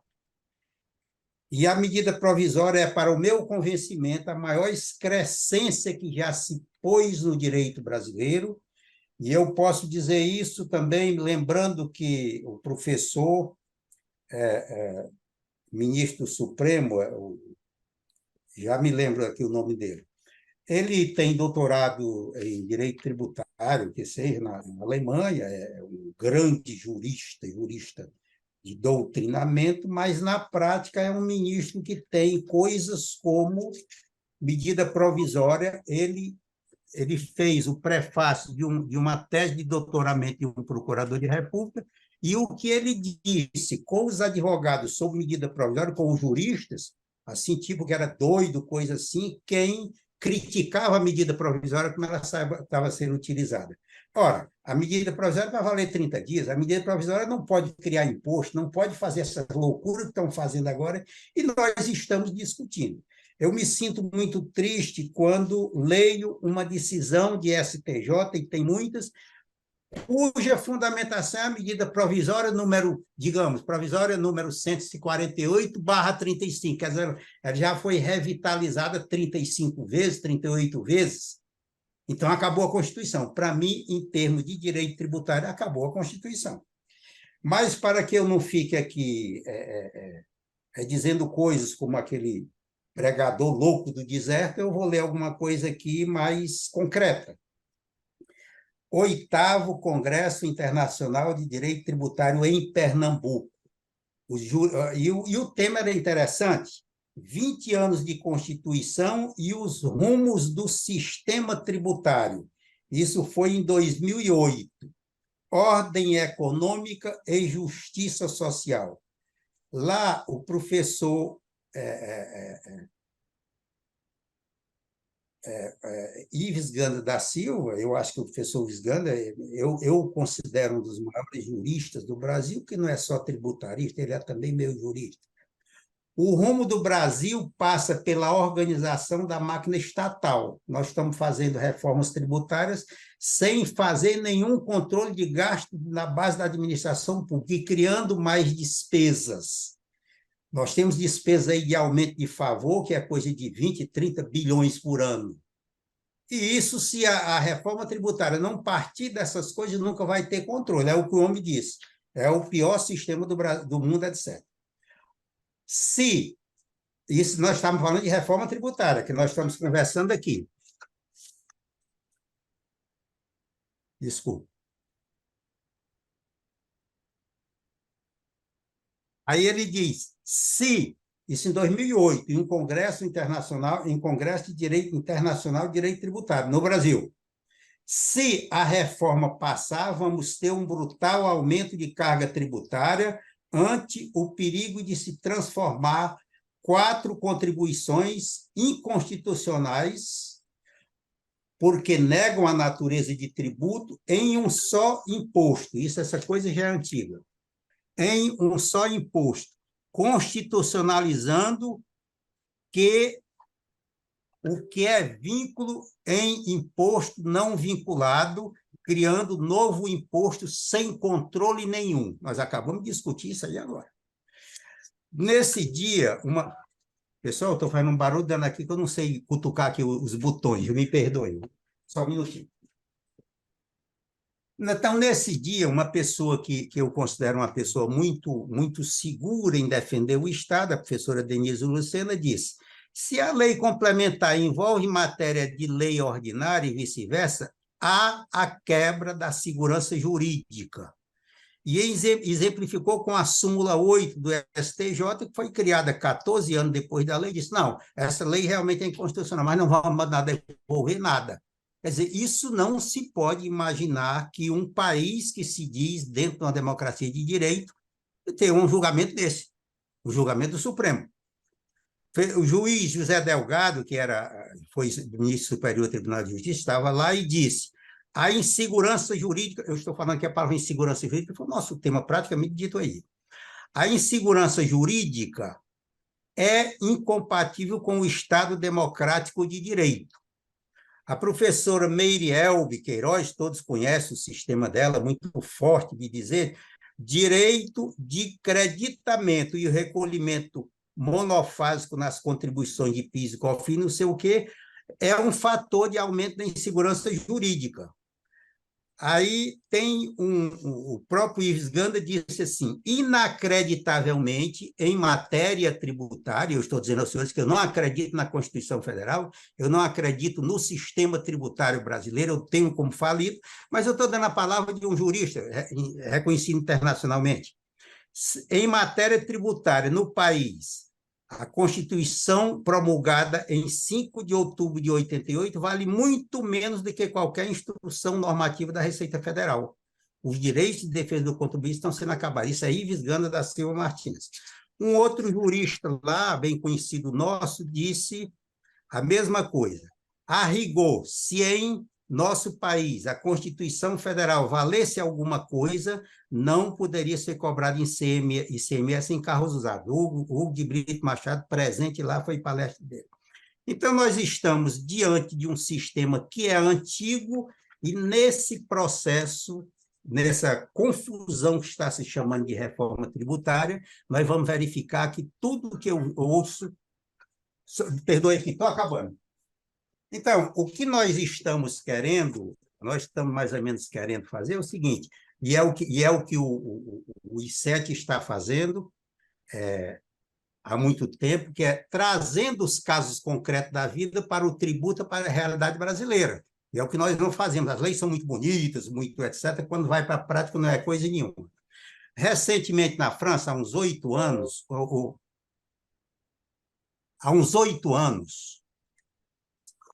na França, quis se aumentar o imposto para os ricos, porque os ricos, etc. Então, os mais ricos da França, na faixa de 60 mais ricos da França, entre eles um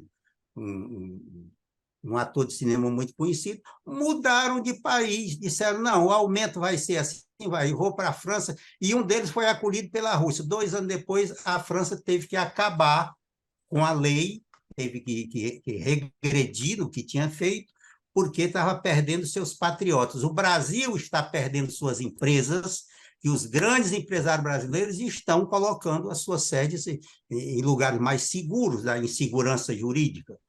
Eles falaram aí que os empresários mundiais têm muita desconfiança do Brasil, e eu também já vi que as grandes empresas internacionais, quando vão fazer um negócio de importância no Brasil, e a nossa, eu quero repetir, eu acho quantas vezes, a nossa maior insegurança é insegurança jurídico-tributária. As outras até que a gente leva alguma coisa.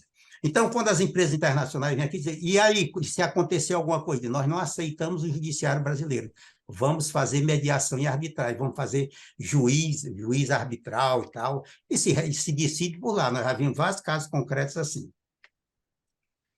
Então, a outra coisa é como agem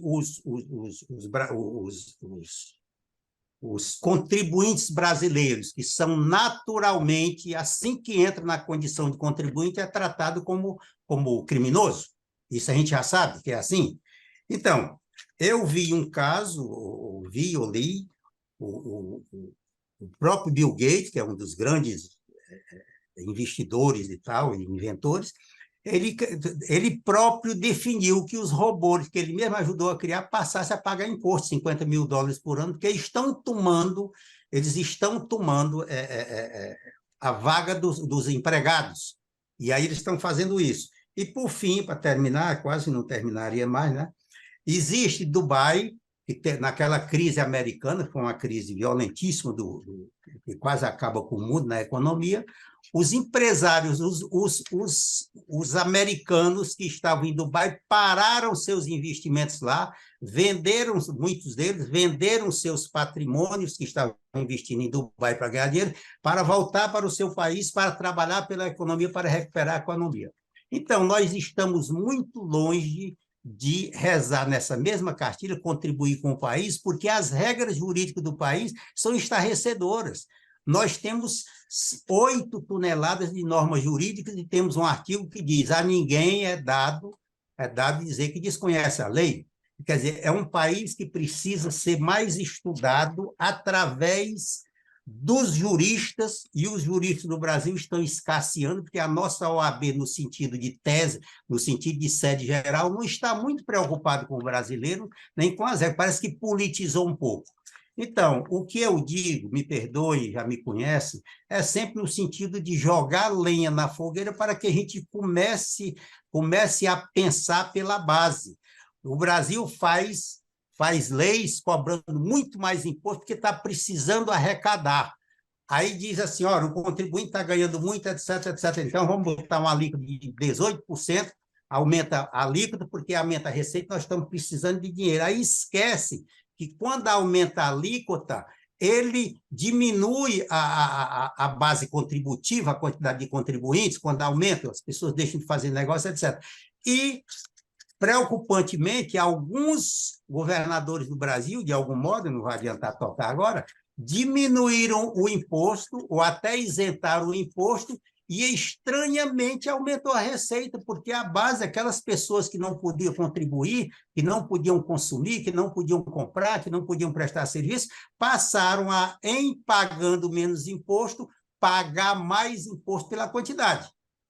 E eu quero parabenizar o professor Schubert, inclusive pela paciência de me ouvir, mas principalmente que nós estamos agora trabalhando em temas reais, em que a gente diz besteira, mas diz uma besteira com base na nossa realidade, com base nos fatos com os quais nós vivemos e sobrevivemos. Muito obrigado e desculpe a intervenção. Obrigado, Hernandes, pela sua costumeira participação, agora agregada de uma coreografia, né, que você fica levantando e tal, muito, muito bom. A ideia do questionamento é sempre útil, é sempre valiosa. Você se posicionou de uma forma muito crítica com relação às medidas provisórias e realmente a gente às vezes antecipa o exame de uma medida provisória quando ela pode até ter uma vida curta, né? Mas a ideia, Hernandes, é debater, é conhecer os temas, é saber o que já está sendo feito, o que ainda pode vir a ser feito.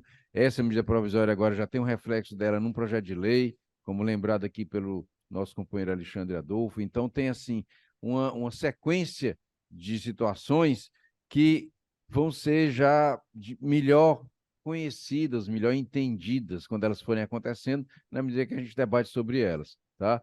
E esse questionamento da medida provisória não é pela medida provisória em si, mas pela postura governamental de querer, de pretender aumentar a arrecadação em cima das empresas incentivadas das regiões mais carentes, contribuindo de forma muito, muito forte para incrementar, para aumentar as desigualdades.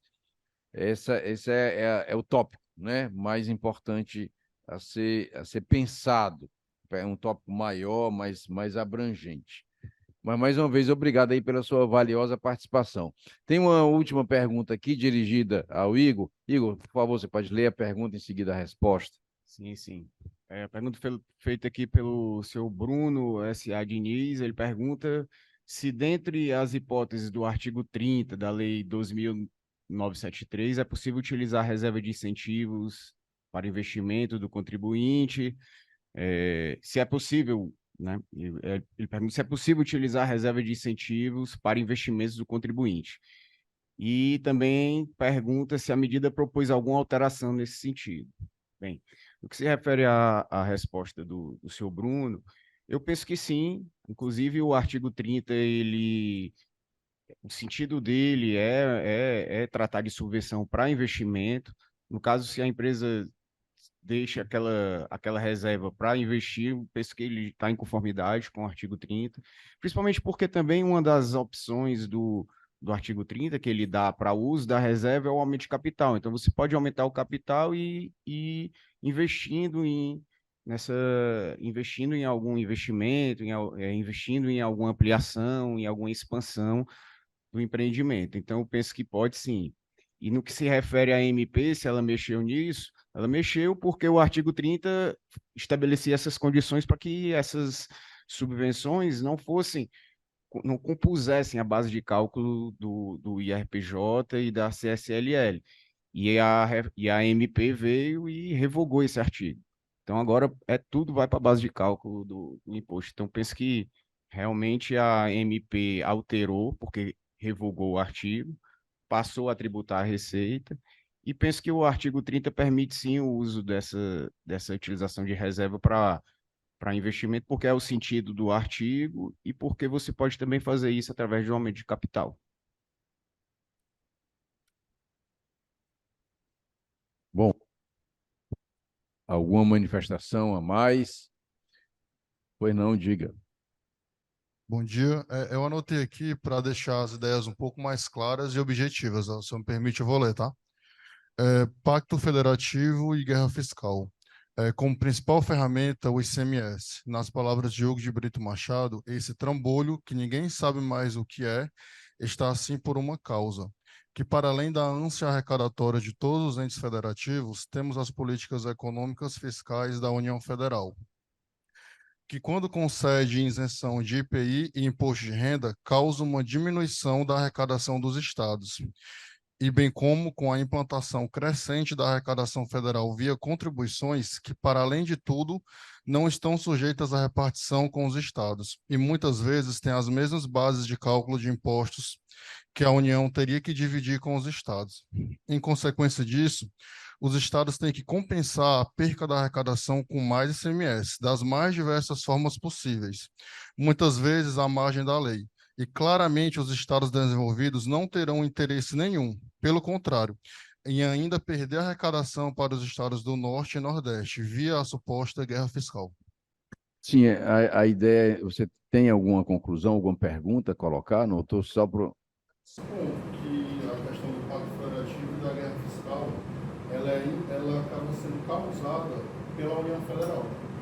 Quando ela cria contribuições com as mesmas bases de cálculo do imposto de renda, né, quando ela cria PIS e COFINS, quando ela cria a CSLL, que ela diminui a repartição para os estados e aumenta a dela, e, consequentemente, os estados do Sul e Sudeste eles não vão querer perder ainda mais a arrecadação quando as empresas saem de lá e vêm para cá. Então, era mais ela trazer essa contribuição, de forma geral, nesse debate. Não resta dúvida de que o bolo tributário é um só. E na medida em que um ente federativo puxa mais para ele, falta para os demais, né? Então, a ideia é muito coerente nesse sentido. O que eu acho que é importante pensar no Pacto Federativo é a autonomia de cada ente. Até que ponto essa autonomia realmente deve ser dada, até que ponto essa autonomia é saudável, até que ponto essa autonomia é democrática, desconcentradora de poder, né? Então, na medida em que esses entes são mais autônomos, nós temos talvez uma federação mais sadia, né? Levando em conta a democracia, levando em conta os direitos do cidadão. Quando essa federação é mais concentrada, mais unificada, o poder mais fortalecido no centro, né, o cidadão tende a ser menos reconhecido, a ter menos direitos, respeitados. Essa é a ideia central, não é? E essa autonomia está sendo diminuída de maneira muito significativa, quando esse ente federado não pode mais decidir qual o tributo cobra, qual o valor do tributo que cobra, de que maneira esse tributo vai ser cobrado. Então, isso é o ponto essencial. Mas tem pessoa aí que possa esclarecer? Tem pessoa que possa esclarecer? Esclarecer, como assim, Hernandes? Hernandes? Desligou o microfone. Pronto. Ele deve ter feito um pedido de esclarecimento em outro ambiente, né? Em outro ambiente. Então, assim, a ideia é essa. A ideia central é essa. Acho que nós já colocamos o que tinha que ser colocado. É importante, para mim, ver o Igor aqui do meu lado falando. É um profissional que passou um bom tempo aqui conosco, que nós contribuímos para a formação dele, e ver o Igor crescer a cada dia, para mim, só me dá alegria, me dá satisfação de contar com aquela ideia de que a gente, de alguma maneira, contribuiu para melhorar a qualidade dos profissionais do nosso Estado, né? E então, assim, não tendo mais nenhuma outra manifestação, renovo aqui o pedido para apresentação de temas, de sugestões para que nós possamos debater. Ainda teremos a reunião de novembro, né? O ano já está findando. Normalmente, em dezembro, a reunião é mais festiva do que de trabalho, mas temos ainda a reunião de novembro, que pode ser objeto de uma discussão muito interessante. Não acredito que tenhamos reforma tributária até lá. Eu acho que a reforma tributária não sai esse ano. O Senado está mudando bastante o texto, vai voltar para a Câmara e vai ter uma rediscussão de muitos pontos, mas outras coisas podem vir e até alguma coisa decorrente da aprovação pelo Senado. Até agora nós estamos diante apenas de um projeto, de um relatório, ainda vai ser votado no Senado, com certeza vai ter muitas emendas, só espero que o Senado não fez como a Câmara, para a gente ter uma ideia de como essa reforma tributária está sendo tratada. Se diz assim, ela está sendo discutida há 30 anos, já está mais do que na hora de ser aprovada. Ok, como é que ela foi aprovada? Foi perguntado a um deputado se era verdade que os deputados tiveram acesso ao texto da reforma aprovada poucos minutos antes da votação. E ele disse, não, isso não é verdade. Alguns deputados privilegiados tiveram acesso ao texto poucos minutos antes da votação. A grande maioria só teve acesso ao texto 10 dias depois de aprovado. Então, assim, é assim que a nossa reforma tributária está sendo tratada. Espero que o Senado não faça igual, que ele delibere com mais cuidado, com mais atenção, dando a oportunidade a todos de se manifestar e de conhecer o texto antes de sua votação em plenário. Então, encerro aqui a nossa reunião de hoje, parabenizando o Igor pela manifestação dele, pela exposição do tema e que propiciou esse debate tão rico, que nós discutimos tantas coisas importantes e que vão nos ajudar a formar não só a nossa opinião, como de outras pessoas que tenham curiosidade de estudar o tema, estudar o assunto. Muito obrigado a todos e um muito bom dia.